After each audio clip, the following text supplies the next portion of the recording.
Assalamualaikum warahmatullahi wabarakatuh. Kembali lagi dengan saya Bapak Agus Salim SPD, Guru Sejarah SMA 65 Bagan Sinembang. Ya, pada video kali ini kita akan membahas mengenai peran pelajar, mahasiswa, dan tokoh masyarakat pada perkembangan politik dan ketatanegaraan Indonesia pada awal reformasi. Ini merupakan materi sejarah Indonesia untuk kelas 12. Sejak dulu, kehadiran pemuda memang dianggap dapat membawa perubahan, termasuk peran pemuda dalam pergantian pemerintahan Orde Baru ke reformasi. Di masa itu, banyak pemuda yang tidak setuju dengan sebagian kebijakan pemerintah. Alhasil, di tahun 1998 terjadi protes besar-besaran dari pemuda dan mahasiswa. Untuk tahu bagaimana pemuda berperan di masa perubahan Orde Baru ke reformasi, simak baik-baik arti. Pemerintahan pada masa Orde Baru berlangsung hingga 32 tahun, tepatnya dari tahun 1966 hingga 1998. Ada berbagai kebijakan yang dilakukan oleh pemerintah masa Orde Baru. Meski ada sebagian yang baik, kelangsungan bangsa Indonesia, ada juga kebijakan yang dianggap tidak memihak pada rakyat.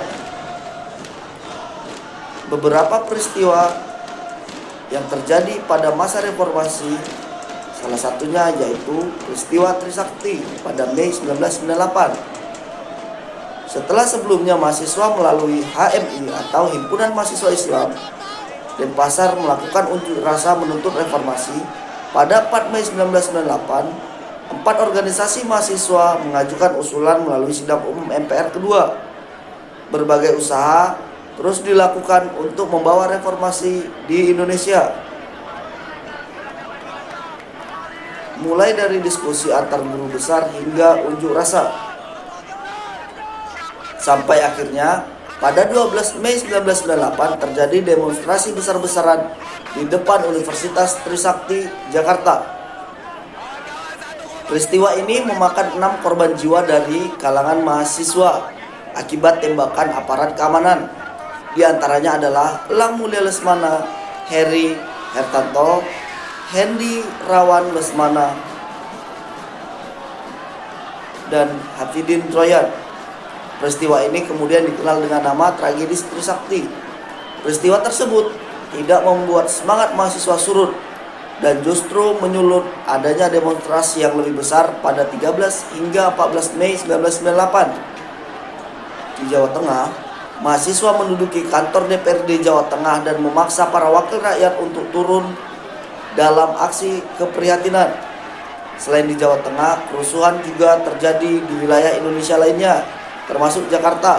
Aksi tersebut diperparah dengan penjarahan di berbagai belahan Jakarta. Puncaknya pada 18 Mei 1998, mahasiswa berhasil menduduki atap gedung DPR MPR RI di Senayan. Di hari yang sama, Ketua DPR MPR RI Harmoko menyarankan Presiden untuk mengundurkan diri. Mahasiswa pun menuntut dilakukannya sidang istimewa. Meski begitu, Presiden Soeharto masih belum mau mundur dari jabatannya. Berbagai usaha tersebut akhirnya membuahkan hasil. Pada 19 Mei 1998, beberapa menteri kabinet Soeharto memutuskan untuk mundur dari jabatannya.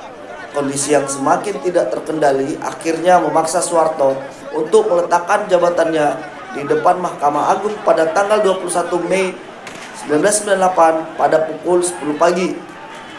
Pada saat yang sama, Soeharto kemudian menunjuk wakilnya B.J. Habibie untuk menggantikan posisinya. Berikutnya, peristiwa Semanggi 1 dan 2 pada November 1998. Meski kepemimpinan Orde Baru saat itu sudah berganti, bukan berarti permasalahan selesai. Pada November 1998, pemerintah transisi Indonesia mengadakan sidang istimewa untuk membahas agenda pemerintahan serta pemilu. Mahasiswa bergolak kembali karena tidak mengakui pemerintahan B.J. Habibie dan tidak percaya dengan anggota DPR MPR ketika itu.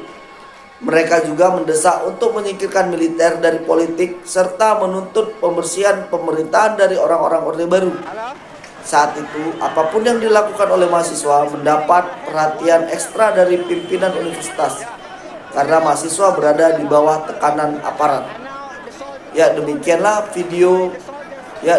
materi untuk kali ini.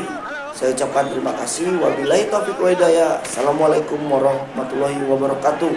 Salam jas merah.